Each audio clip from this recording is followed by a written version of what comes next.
We're live in the poker room, ladies and gentlemen, and I'm host Pakman James, and today my guest is BigMyke.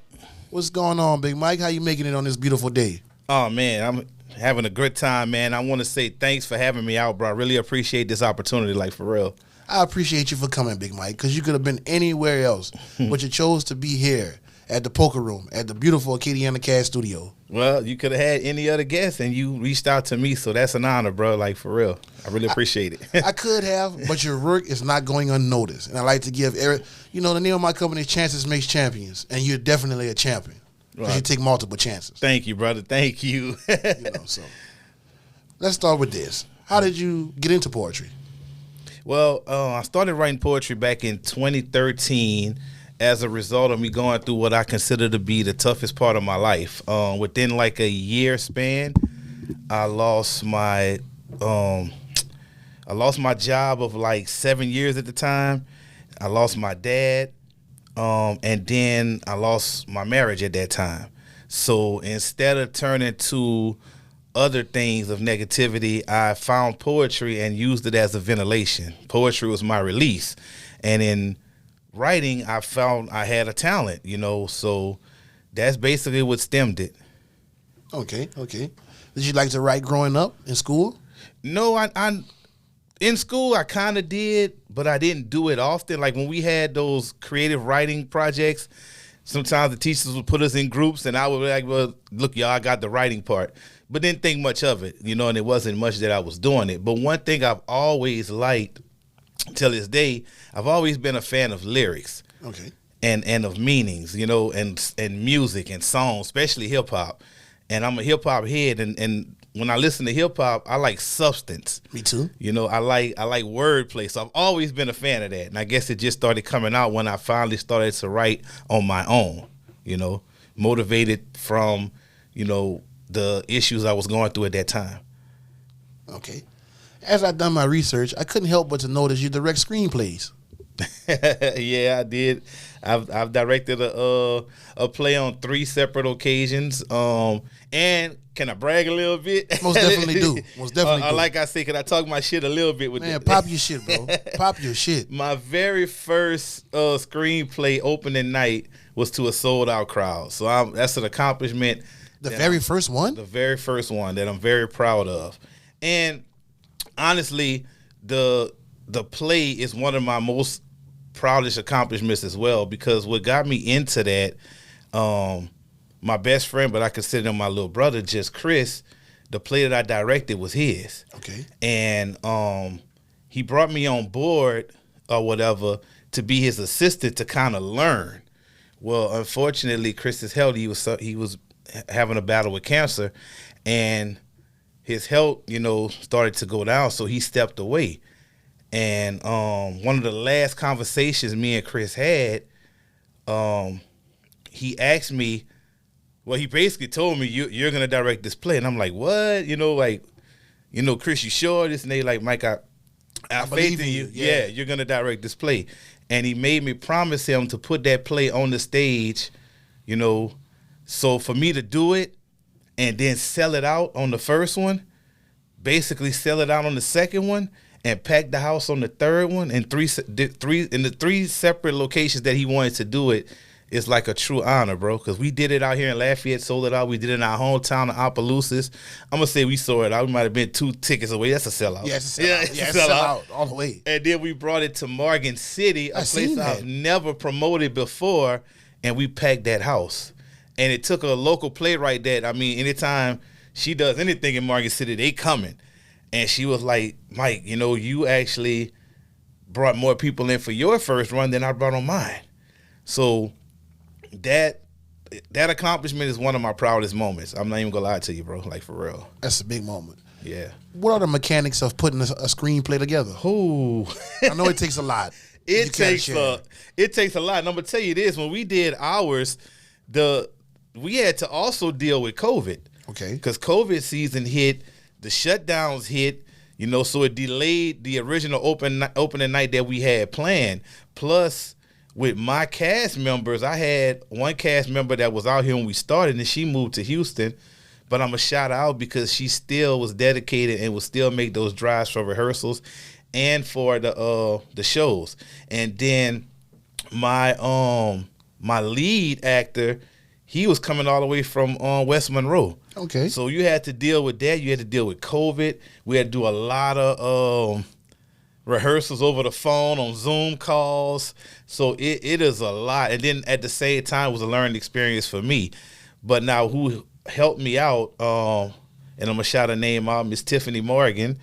She came on as my assistant director. Now, she had the experience in this, you know what I'm saying? Not from a director's role, but being an actress and a star of other stage productions. But that experience that, you know, she helped me out a lot. You know what I'm saying? She mentored me. And it's a lot of stuff that go on behind the scenes that I had no idea was just hitting the face with. But by having an experienced cast and a great cast, shout out to the cast, Confessions of a Man, y'all. Love my cast. We pulled together because we had some obstacles outside of that too. With the COVID, we had, you know, sometimes some cast members that you start out with, you may not finish off with. You go through all those type of things behind the scenes. But the cast that made those opening performances, bruh, they helped me out tremendously. So I'm really appreciative of them. Shout out to that cast. Shout out to the cast. Confessions of a Man, y'all. I'm telling y'all. Oh, yeah. I don't know if I can name drop or whatever. Go ahead. You can name drop. You can name drop. Man, I'm going to shout out Miss Tiffany Morgan, Alexis Washington, LaDacia Bowles-Weber, Lloyd J. Martin, Kyle Montgomery, Angelo Boudreaux. Oh, man. If I forgot somebody, blame it on my head, not my heart. I love y'all. If y'all, I know y'all watching. But, yeah, man, it was an honor, bro. And shout out to my little brother, Just Chris, man. Bro. I know he's smiling down proud. You know what I'm saying? So, should we be expecting another screenplay in the future? Yes. Matter of fact, we have, I'm going to shout out Miss Tiffany again. Tiffany actually wrote the sister play to Confessions of a Man, which is entitled Confessions of a Woman. Okay. So we're currently in production with that. Well, we're currently getting ready for production opening night. We're planning on bringing it to Morgan City. Okay. Later on this year. We don't have an exact date, and let me tell you, she's a phenomenal writer. You know what I'm saying? I think this is her first time actually sitting down and writing a play off of it. And when she came back and gave me the script, like, you know, I'm going to read it, you know, so I got one night, so well, let me, you know, start it off. But once I got into it, man, I read that whole script and like, damn. And I had to call her. It was later. Girl, you did that. You know what I'm saying? So I'm really motivated to get that on the stage because it is a great script and a great backup to the original. Man, shout out to you because I like how you starting at the top of Acadiana, which is Opelousas, our area. Uh-huh. You do events in Lafayette, and like you said, you make it down to Morgan City. So you starting from the north to the south of Acadiana, which is very influential to gathering up a support system, mm-hmm. not just staying in one area. So by the time it's all finished done, you'll have the whole Acadiana. You started from the top to the bottom. I hear you, man. In a Laugh Gas comedy show, when did it transpire? Laugh Gas, that's my baby right there. The way that came about, man, when I met Chris back in 2015, I was doing open mics with him. Well, for him, you know what I'm saying? Matter of fact, we was doing open mic nights at Added Attraction at Opelousas. Shout out Addict. Yeah, shout out Added Attraction. Club Hills now. If you know, you know. Shout out Addict. Yeah. Addict is like Bo's cousin. yeah. So we was doing open mic nights. Chris seen me was I guess, you know, impressed with my spoken word, and he was on the verge of doing comedy shows because, you know, I knew him as a poet. And he was like, well, I'm about to start my comedy. I'm like, oh, you do comedy? And I want you to open up for me. And I'm like, huh? Me? You know what I'm saying? Like, why? I'm like, Chris, that don't even go together. He was like, trust me, you're going to be all right or whatever. So we started doing that or whatever. And in doing those shows under him and with him, I got to meet a lot of people, but I also got to see a lot of behind the scenes stuff. Now, I've always been one to go to comedy shows, concerts, and all that, you know, as a fan. Now I'm kind of seeing the back end of it, you know what I'm saying, how things are put together. But in my mind, I critique a lot of stuff too, you know. Like, well, I probably do it, you know, this way. I would probably do this way. I think it'll work better this way. So anyway, long story short, we had did our last comedy show together, me and Chris, and I can't say, man, you know what, bro? I think I want to try my own at this and put my own comedy show together. And that's when the Laugh Gas came up. So we did the Laugh Gas 1, which he was my headliner for it.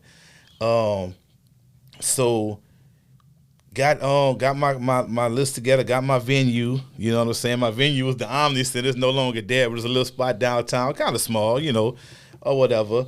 And started promoting, and I was like, man, I always had a drive for promoting. Like, you put me, or you would book me on a show, or when Chris would book me on the shows, like, I would promote my ass off. I'd be in people's inbox, I'd be texting, I'd be posting like crazy on Facebook, Instagram, or whatever. So I'm like, this is mine now. I really got to drive it. You know what I'm saying? Drive it home. So I did it, bro. And at the end of the day, you know what I'm saying? A nice sized crowd showed up. But the thing that was most fulfilling to me at the end of the night, oh man, I really enjoyed it, Myke. When's the next one? When's the next one? So I'm like, all right, I got a little something here. Unfortunately, that was, I'm good with dates. That was March 7th, 2020. And if we remember right, March 11th, 2020, COVID hit and shut everything down. So momentum, yeah. That's how it was with COVID. Yeah. Yes. Thou shall laugh. Can you touch on the clean comedy show? That was me looking to tap into a different audience. See, with Poets Life Entertainment, my goal is to have entertainment, quality entertainment for pretty much any audience. So I would attend church on the regular, and people at my church would, you know, they would see the shows I was doing or whatever, but especially with the comedy shows, and they was, you know, someone was a little hesitant to come because of the content. So I'm like, you know what? I've seen Christian comedy shows elsewhere. I've attended the what's the award show for the gospel music? The I can't think of it. Not sure. But I attended the award show for gospel music, and in between they had comedians. And they would call them gospel comedians. I'm like, wow, gospel comedians, okay. And they were funny. Mm-hmm. So also Chris had the moniker of a gospel comedian as well. So I'm like, man, I met a couple of others through him that would do clean comedy. So I'm like, well, you know what? I'm gonna put together a clean comedy show that'll cater to the audience that, you know, may not want to hear the sexually explicit things or, you know, the cursing and stuff of that nature, and just see how it went. And then River of Life, shout out to Sandra and Pastor Walter Davis. They reached out to me looking to put an event together at their church, and I already had the Thou Shalt Laugh in my mind. So when I presented it to them, they was like, it's a go, let's do it. And we did it, and I mean, we packed the house for that. Yeah, I seen.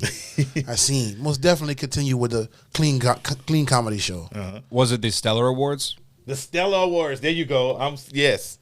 I attended the Stellar Awards. And I was tripped out, man, because, I mean, the way they did it, you know, the comedians wouldn't make the actual TV broadcast, but that was the transition. I'm like, all right, I see.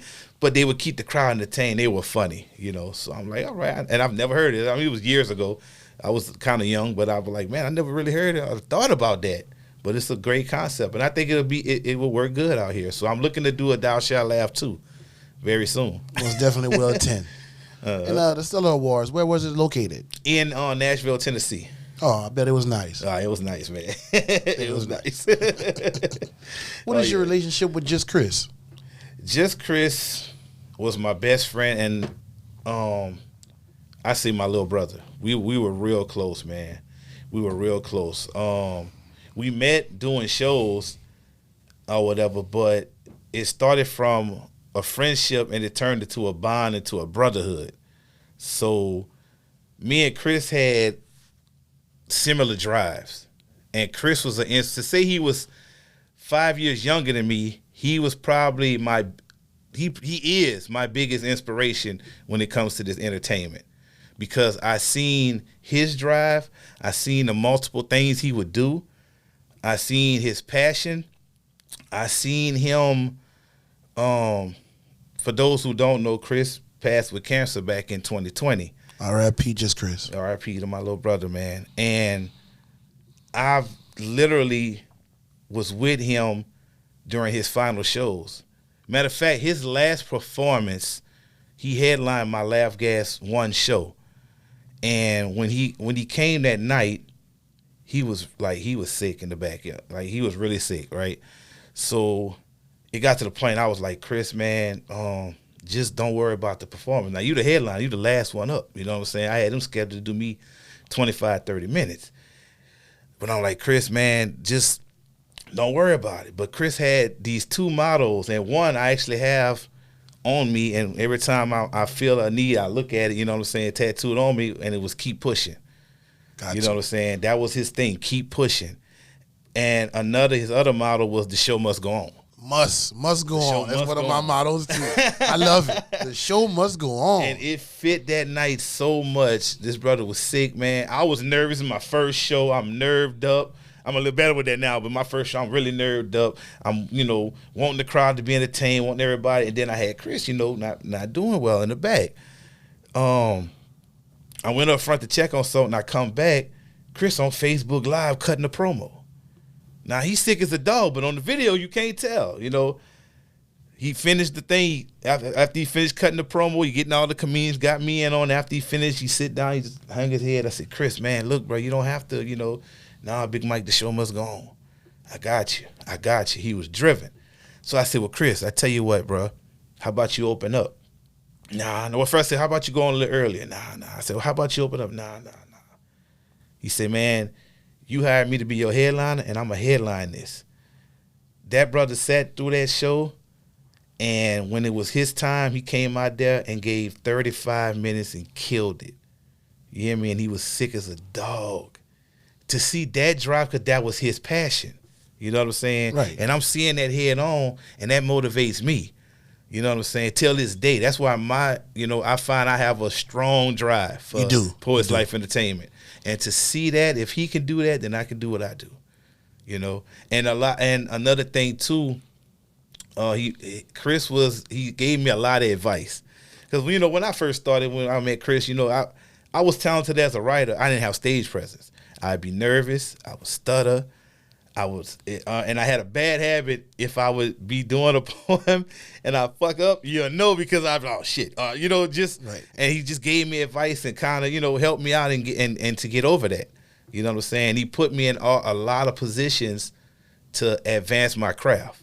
So yeah, I owe a lot to that brother, man. And I love him. I miss him, bro. And my thing is, I'm gonna keep pushing this legacy through everything I do. Most definitely. Oh, yeah. With the untimely death of Just Chris, did you just sit down and took a time off, a moment to maybe even try to figure out if they have a cure for cancer? Man. I know because that's your brother. You dug deep into the situation. I was forced to take time off with COVID, for one. As far as the cure for cancer, bro, I think they do. I think that could be like a money thing. I think so also. Yeah, I really think it's a money thing. And I get angry sometimes thinking about it because, I lost him. I've lost other people. I've seen other people lose close people, family members and friends to it. And at the end of the day, if there's a cure, I'm like, man, just put it out there. Make it affordable. Make it accessible. You know what I'm saying? And I pray on things like that, bro. Right. You know what I'm saying? I'm the type now, I try to keep positivity around me and a positive mindset. Yes, Lord. Because it's so much that we have to deal with, like you said, with cancer. It's just so much in this world negative to deal with. So I try to just keep the positive around me at all costs and keep pushing forward. Now, you gave a telethon for Just Chris, right? Yes. Yes. That, bruh. I learned a lot about myself for that. The original idea came from Chris's pastor to do it, and we was going to do it at Chris's home church. or whatever, and I was gonna kind of just be like the person of contact to reach out to people since we work so close together, to people that knew him to come and perform and speak to him. What ended up happening, COVID shut that down and everything was limited. Well, EJ Tyler, shout out to EJ Tyler, has a studio in Opelousas. I didn't know nothing about it, but he reached out to me and was like, well, if y'all still want to do it, man, y'all could use my studio. So I'm like, all right, So he took on the production part with the cameras and this and that, and I took on basically the whole show aspect of it. And the thing about it, and I don't know why, I just felt I was just led to get this thing done and get it done ASAP. I didn't want it to look rushed, but the time frame was, for some reason, I need to get this done. I'm talking to Chris every day, you know what I'm saying?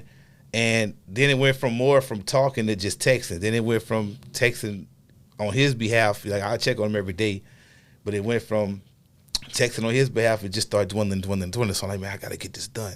And it was really to give him his flowers while he was still here with us, Correct. So it was a trip, man. I reached out. I think I had like 15 to 20 artists either come in studio or call over the phone and plug in. And I actually hosted it. I put together like little tributes to him that's told on different aspects of his life. Like, I don't know, I felt like a real producer. Like, I put that shit together, dog. Like, and it was a trip, you know what I'm saying? And it also led to another thing, because, in putting his story, now this, I knew Chris, but like I said, we had just really known each other like 5 years. So, but we formed a strong bond, like brothers. So I'm asking him stuff more of his childhood. I'm learning more of his story. And that inspired me. I was like, man, because Chris, like I said earlier, Chris brought me on board for the play to be his assistant because he knew I wanted to get into playwriting. So I was going to actually write a play loosely on my life, right? But after talking to him and hearing his story, I'm like, man, bruh, you have a story that needs to be told. I want to write it. And then with COVID shutting everything down, I said, for this COVID season or whatever, what me and you go do to keep busy, we go co-write the play about you. And I never forget, as soon as I said, they gave me a thumbs up, and he said, I'm in as long as you get Will Smith to play me. I said, well, Chris, I don't know about Will Smith. I might could get Smith Will, but I don't know about Will Smith. You know what I'm saying? Smith Will. And that's another future endeavor, bro, that's going to be coming. I'm going to be doing a stage play. My first writing that I'm going to do is called Keep Pushing. Okay. And it's going to pretty much be a bio play on Chris's life. Because I feel people needs to know my little brother's story. Already. His real, pure, uncut, told story. And I think people will find it very inspirational, like I do. Already. Oh, yeah. Are you still writing the screenplay pertaining to your life? It's going to be a future project. Okay. Yeah. Maybe I'm jumping the gun a little too much, huh? No. It's going to be a future project. I have so many ideas, bro. Oh, and another thing, too, Chris left Confessions of a Man in My Hand, too. I want to say this, too. The last conversation that we had in person, he gave me a jump drive. And on that jump drive was all his material. I'm talking about some of his comedy sketches, some of his poetry, and all 3 of the plays, because he had 2 other plays that were written. And he wanted me to put that on stage, and I will be putting those plays on stage, too. Already. Yeah. So, and for him to do that, you know what I'm saying? Like, and when he gave it to me, he said, Myke, this is my baby right here. You know what I'm saying? And that's when he made me promise to put Confessions on stage. And he was like, it's a play called Reflections. I want to say that's the one on about bullying. Okay. And he has a good one. That's a good one. That's a good one.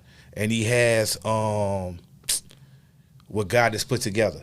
It's a play about marriage and the troubles of a marriage. That's a good one, too. When is this going to be released? Man. The world needs to see this.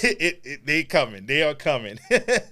Should we expect the screenplays on Tubi or on any of those streaming platforms? I'm open-minded to those things, But right now, I like the stage aspect, and I like to, I think when you get to that, it's kind of like you're not going to be performing them no more because people can actually just go there and see them. I like people to come and like see it. I like the audience interaction. You know, get the experience. Yes. And then we like the original Confessions of a Man, great script, but when we added music to it, it had more poetry in it. Okay. But when we looked at that cast, and my cast was talented. I had some vocalists on my cast, so I was like, man, you go utilize those vocals. So we added musical selections in it, and it also had the spoken word aspect. So you're getting all forms of the arts in this. Okay. Yeah. And I'm planning on doing the same thing with Reflections and the same thing with what God has put together. So they will be coming to a stage near you very soon. Okay. At the no recording events that you give, is the no recording policy because later on in the future you have footage of the events that you want to put together in a collage, or it's just no recording for no apparent reason? Is that what you said? And you see it for a lot of my comedy shows, and I do it out of respect for my comedians. You know what I'm saying? Because I get comedians from all over the country. I get comedians that's traveling, touring. So I asked people not to record them because, in the comedy game, I mean, say if comedian A has a show in Opelousas this day, well, he may have a show in Lake Charles this day. Using some of the same material. You know what I'm saying? So just as a protection to them, you know what I'm saying? Now you get people that go in there and still do it because, you get on your Facebook and you see all the lies, but, Well, I thought, in my mind, the light went off. I said, well, he's doing no footage comedy shows. He must have a Porch Life comedy jam coming up where you can go watch it and watch it later with the family and tune in. I'm open-minded to a lot of those ideas. Another reason is because of this kind of volatile social media world that we live in.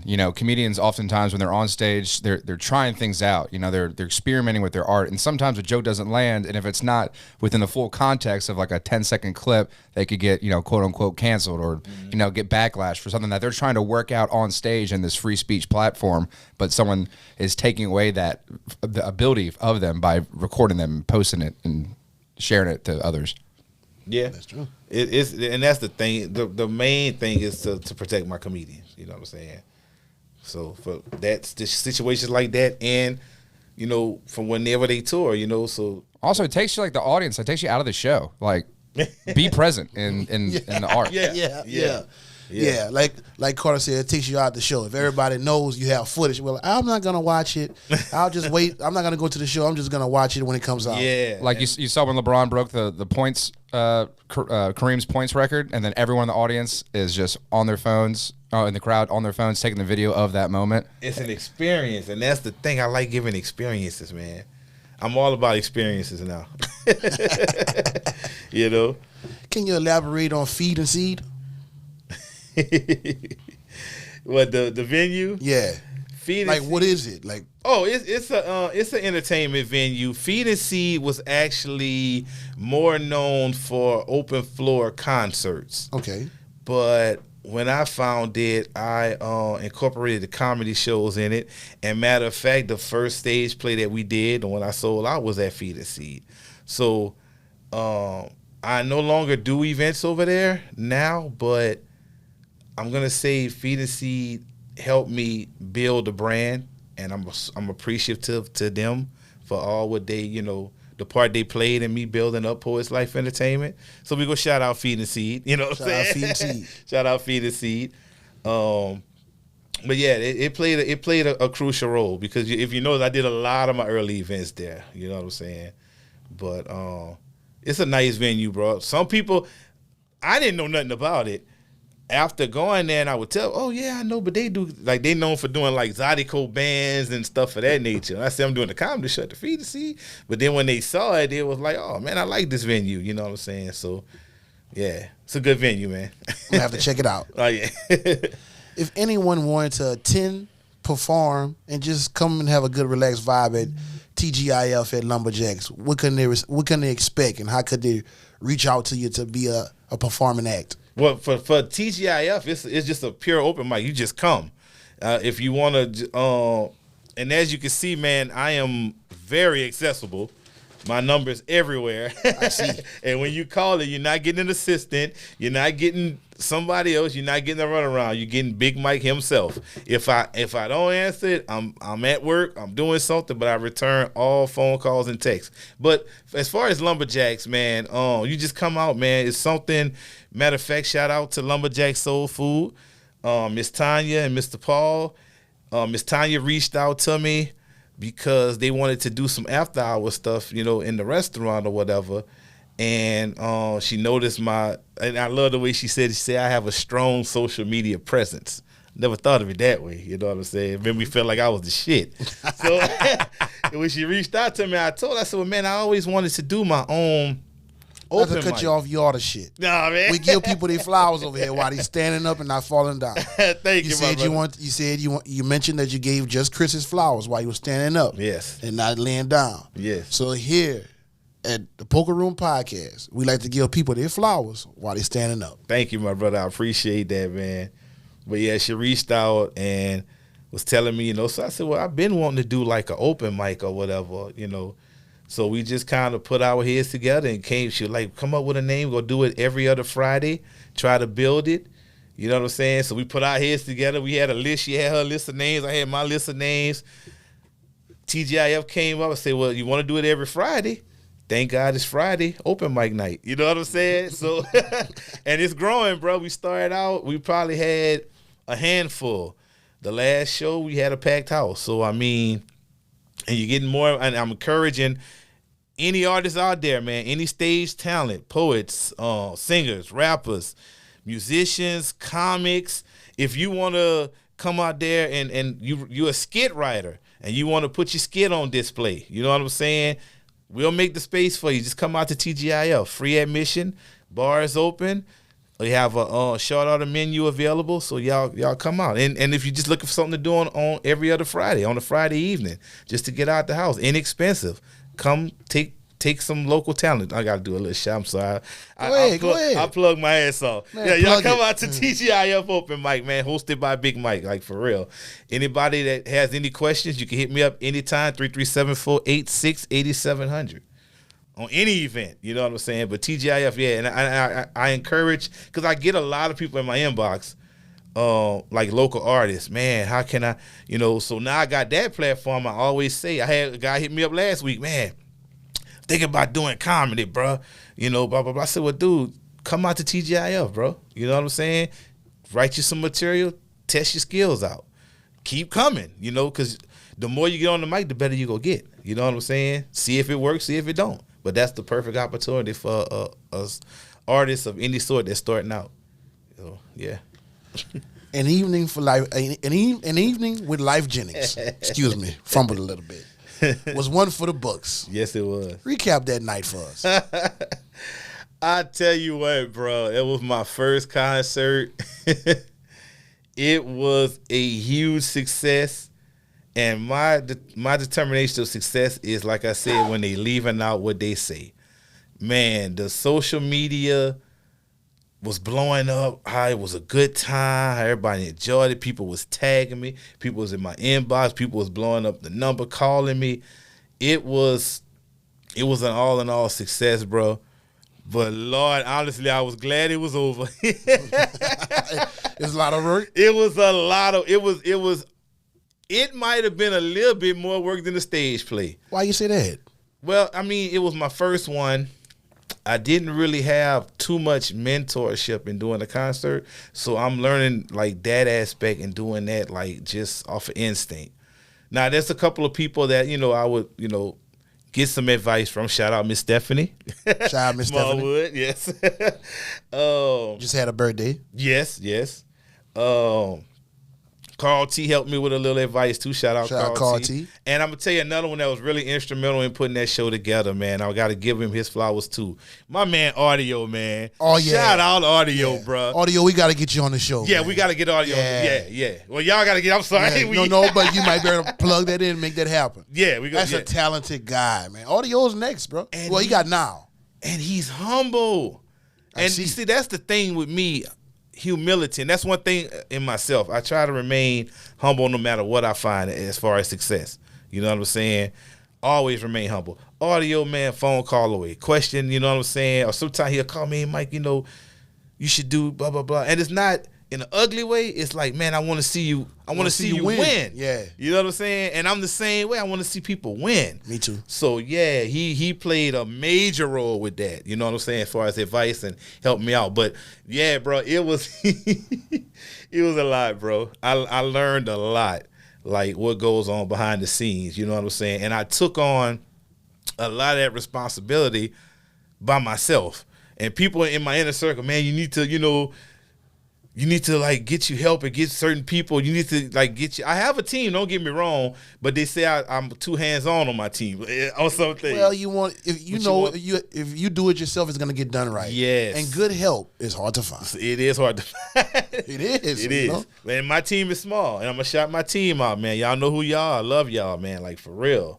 You know what I'm saying? But yeah, it was a lot, bro. I learned a lot. You know what I'm saying? Behind the scenes stuff, contracts and all that. Oh, yeah.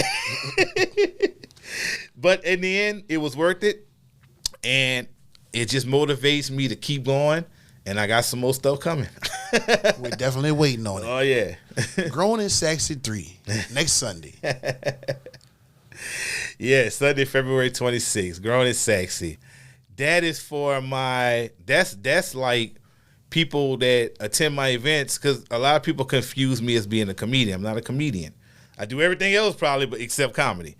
But it's basically poetry, jazz. We have some musical performances. And I'll tell you one thing I use the Grown and Sexy platform for as well. Like I said, I'm getting into the acting. You know what I'm saying? I'm going to be in the Confessions of a Woman, making my on-stage acting debut. So, and my creativity, as far as Growing and Sexy, I came up with, I go to a lot of poetry shows. Okay. A lot of poetry jazz shows. Well, not a lot, but my share of poetry. Are there a lot of poetry shows in the area? There are. They're a fair share. You know what I'm saying? They need light shined on that. Yeah. There's a fair share, but my thing is, I want to see what I can do to make this show stand out more. And let me stop taking full credit. First of all, let me shout out my co-host, True Justice. Now, me and her met. I did an event called a listening party, which is basically an I seen. Yeah, it's like it's basically to spotlight local up and coming artists and give them a stage. Well, I had my listening party list completely filled, right? Well, she reached out to me to be a part of it as a poet. So, I'm sorry, I got it filled, or whatever. What you do, I do poetry or whatever. She started telling me about an Instagram video, so I would check out.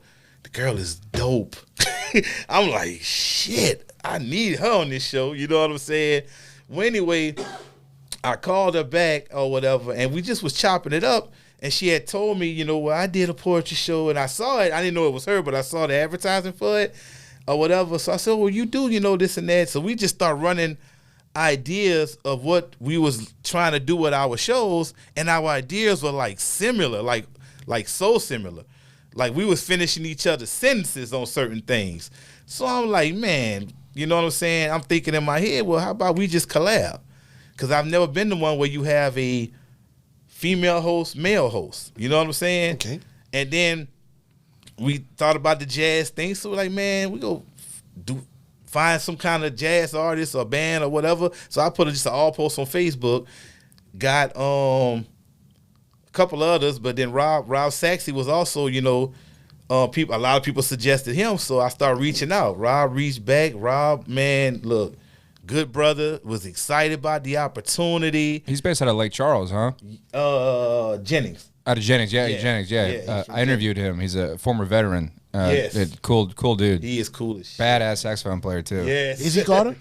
Yes. Here's the poster. Yeah. Yep, that's it. So that's her. Yeah, that's True Justice right there. Shout out Rob True in the middle. Justice. Shout out True. Shout out Rob Sexy. Shout out Rob Sexy. So Rob was on board. So then me and True was like, because honestly, now this is what we was gonna do at first. I came up with the idea, and that's when I was still doing all my stuff at Feed and Seed. Feed and Seed's address is 106 North Grant. So I was like, well, I tell you what, man, how about we do? Because she was like, I like my poetry shows to be themed. So I said, well, I tell you what, how about we do 106 in poetry, and theme it after the old 106 in Park. Okay. So, you know what I'm saying? That's probably going to still happen at one point. But anyway, so she was like, yeah. So we started running. Then we was talking about the jazz thing. So when Rob was on board, I said, well, we can't do 106 in poetry and then throw the jazz in there. You know what I'm saying? I said, we want to attract an older audience, more mature, and create a different vibe with that jazz. Right. I love jazz. Yeah. I love jazz. We was like, man, we need a name. So we start throwing names, this and that, Grown and Sexy, this, Grown. I said, wait a minute. We doing a poetry and jazz show with Rob Saxey. We want to Grown to Feel. How about Grown and Sexy? She's like, I love it. Gave the idea to Rob. He loved it. Knocked it out the park. First Grown and Sexy, which was at Feed and Seed. People loved it. Those that attended it, you know what I'm saying? So then we moved it on to the Brass Room for Grown and Sexy too. Home for the holidays, Christmas theme. Excellent spot. Excellent Love spot. the Brass Room. Matter of fact, the Brass Room is where I got my first start at as a performer. Let's shout out the Brass Room. Oh, shout out Miss Glow, Brass Room. My man Killer on the drinks. Like, yeah, man, love the Brass Room. So when we did it there, bro, like, when I stepped in there and saw how packed that place was, I was like, wow, like people are really, because, you know, me and True was real nervous about Grown and Sexy too, because we wasn't getting a lot of Facebook feedback. Okay. So we're like, man, we just hope this amount comes in, you know, just this amount, you know, this and that, and maybe we'll give them a hell of a show and they'll talk about it. When I got there, it was damn near triple the amount that we was hoping to come in. So, and we gave a hell of a show and people loved it, you know what I'm saying? And like I was saying earlier, I use Grown and Sexy to make it different. I do character work with Grown and Sexy, meaning I have cousins that just pop up, you know what I'm saying? And you know, my cousins are a little off a little bit, you know what I'm saying? We all got off cousins. Yeah, but I'm gonna put it to you like this. My cousins are kind of similar to Martin and Don't You Know No Good and Jerome and yeah, you know, so you just never know which one of my cousins. Well, I had one cousin that showed up at the first two Grown and Sexys and blowing them away. And I think he's going to make an appearance at this one, too. And I have others that's talking about coming. So we'll see, you know, what the future holds with my family showing up, my cousins. The Evangeline down, what is the convention center? What's that? The event center. Yeah, the event center. Man, that's an excellent spot. Will you have an event there in the near future? Because that's an excellent spot, bro, you know? You talking about casino? Yeah. Yeah, that's where I had the Life Jennings. Well, yeah, I know that. Another one? Yeah, another event there. Yeah. I have something brewing up for there later on. I don't want to speak too much on it. One thing with me, I don't want to speak too much because I don't want to jinx it. But yes, most definitely. I want to do something very special for my hometown, the city of Opelousas, at that location on a big weekend in my city. Yes. And we'll just leave it like that. Yeah, most definitely. I got a two-part question for you. Uh-oh. So when it comes to planning these events, what is one aspect that is out of your control that you wish was different, or that it's just a roadblock of you doing these things? And what's one thing that you can do better to make these events grow and work out? Out of my control is who actually shows up and attends. You know what I'm saying? And when people, because I have people that reach out to me that want to put events together and stuff, and like I tell them, like when Miss Sandra reached out for Thou Shall Laugh, I can put it together, I can promote the heck out of it, and I will. I promise you that. The only thing I can't do is make them come. You know what I'm saying? Now, what I wish I could change, I wish I could make them come. Because honestly, and I say this, and it is not arrogance at all, but I'm confident in my shit. I know I put together good events. So for me, it's for you to just come and experience one. You know what I'm saying? And I almost can guarantee you're going to want to experience some more. Maybe it's changing up your marketing strategy a little bit. I'm open-minded. You just doing social media ads or? I do radio. Radio? Yeah, Radio's expensive. Yeah. Well, shoot, Pakman, now we got to drop this episode early so we can get some promotions out for them. Yes, sir. We most definitely will. Yeah, man, when I do promotions, bro, I do radio, I do social media, I do footwork. I print out flyers and go in parking lots and put them on vehicles. I just depend on the audience that I feel it would cater to most. You're grinding. Yeah. Oh, he's grinding, bro. Oh, yeah. I know. There's a reason he's here, bro. There's a reason he's here. I also, I'm a regular on KLFY. Like, Passport 2, Acadiana Live, Meet Your Neighbor. Like, yeah. I've seen you. Yeah. Yeah, I've seen you. So, yeah, I'm very, very hands-on. I'm out there. I'm accessible, and that's my strategy. People to know me and the man that's behind actually putting it together. That's a big part of my marketing strategy. You know what I'm saying? And to always show my humility. But you think, I mean, you say you're confident in yourself. You think you've built up like a name for yourself in the events game here in Acadiana? Yeah, I do. You got a track record. Yeah. And a good one. I would say a good one. You know what I'm saying? Not bragging. That's just how I really feel. Just telling how it is. Yeah, I just tell it how it is. I'm actually trying to get nominations for the upcoming Southern Tea Awards in 3 categories that I honestly feel I at least qualify for the nominations. One I actually feel I should win. But anyway, I'll let y'all decide which one. But the 3 categories are Spoken Word Artist of the Year, Promoter of the Year, and Entrepreneur of the Year. And where can the people go to vote for you? SouthernTeaAwards.com. You click the menu bar and they'll have the nominate whatchamacallit. When you hit nominate, the list of categories will come up. Now you have to put something on every category. And like I tell people, if you don't know anybody, just NA it. Just put something in there. You know what I'm saying? Mm-hmm. But definitely put BigMyke of Poets Life Entertainment for, once again, Spoken Word Artist of the Year, Entrepreneur of the Year, and Promoter of the Year. I really appreciate it. I really think I do deserve the nomination. That's just as you do. And shout out Destiny. Destiny, yes. You haven't made it to the show. We see what you're doing with the Southern Tea Awards for many years. Tap in with me, c.m.c.magazine, and get on the show, Destiny. Yeah, shout out Destiny. That's right. So when you're planning an event, what type of things are you looking at before you book it? Like, are you looking at venue, like depending on what the show is? Are you looking at like things that are happening around Acadiana that weekend to see like what you're competing up against? Like, what are all the factors you're looking into before picking a venue and booking the date? What you just said. Like, I come up with the concept, because there's some concept comedy shows I have in mind, but I'll come up with the concept, and then now I'm loyal to my venues for the most part, but then I'll seek the venue. But the date is, to me, is like one of the most important things. So I'll try to avoid certain times of the year.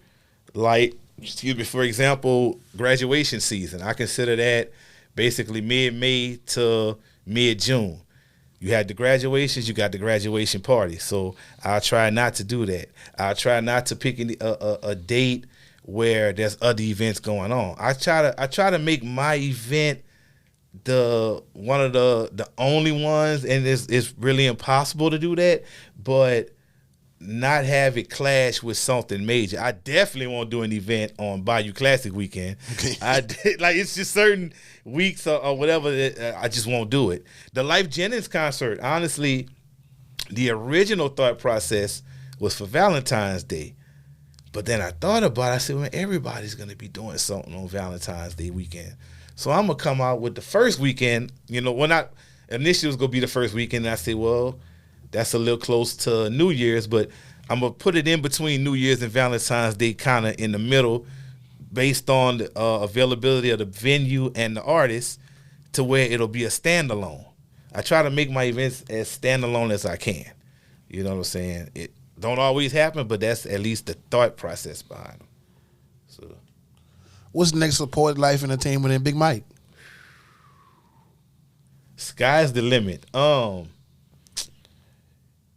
What I have, well, actually, events that's already booked, I have After the Grown and Sexy, and I try to at least an event a month. So we'll say for 2023, January, Life Jennings. February, Grown and Sexy 3. After that, March 25th, Laugh Gas All Stars. And when I say, man, this will be the funniest Laugh Gas, the funniest comedy show I done put together, this, like, hands down. So that's going to be Saturday, March 25th, back in Opelousas, my hometown, at the Yamberley Building. Tickets are on sale for that now. The Eventbrite, call me as well, as always. And then after that, I haven't fully went public with this yet, but I'm about to, so I'm gonna give y'all some exclusive. Please do. Please do. After the Lab Gas in March, I'm doing my second concert, the Southern Soul Jamboree. Okay. And that's going to be Saturday, April 22nd, back in my hometown, Opelousas, at the Yamberley building. Okay. And that's featuring J. Paul Jr., the PC Band, Audio, Lisa, JJ Kaye, and Miss Sugar. So we going to have a great time, man. Southern Soul Jamboree tickets are going to be available very, very soon, man. Like, I'm so looking forward to that as well. You know what I'm saying? Because I'm not going to lie. My motivation, Audio again, Life Jennings, don't get me wrong, Life Jennings killed this performance at an evening with Life Jennings. Audio brought them out their seats on the dance floor. It was supposed to be a row-seated event. They turned that song gun into a dance floor. And when I saw that, I'm like, oh yeah, we got to do this. Got to. Well, plug the people in on your social medias. BigMyke Collins on Facebook, BigMyke 337 on Instagram, and Poets Life Entertainment has an Instagram and a Facebook as well. So BigMyke with a Y. BigMyke with the Y. That's right. MYKE. That's right. And follow me on c.m.c.magazine on Instagram, and Acadiana Cast. Also follow them on Instagram, also, and Facebook. Hell yeah. And I'm Pakman James, and today's my guest is BigMyke. And we're out.